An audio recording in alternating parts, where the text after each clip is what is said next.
Sapat daw ang supply ng ilang pagkain sa Kapaskuhan kaya wala raw dapat taas presyo ayon sa Agriculture Department.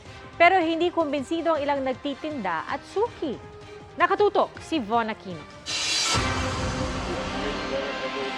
Hindi nakikita ng Agriculture Department na may malaking taas presyo ngayong Kapaskuhan sa ilang bilihin tulad ng manok, baboy at bigas. Sa baboy, may 300,000 metric tons pa raw na inaasahang mapoproduce ngayong huling quarter ng taon. Mataas din daw ang produksyon ng manok. Hindi po natin ine-expect yan dahil maganda yung level ng supply natin.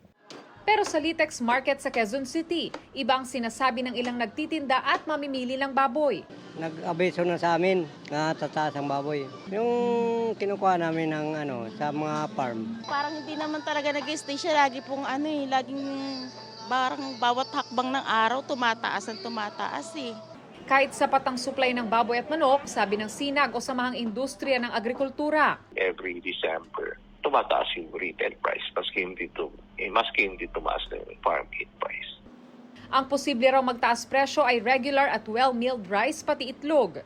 Tumanggi munang magbigay ng bagong pahayag ang Department of Agriculture. Para sa GMA Integrated News, Von Aquino, nakatutok, 24 oras.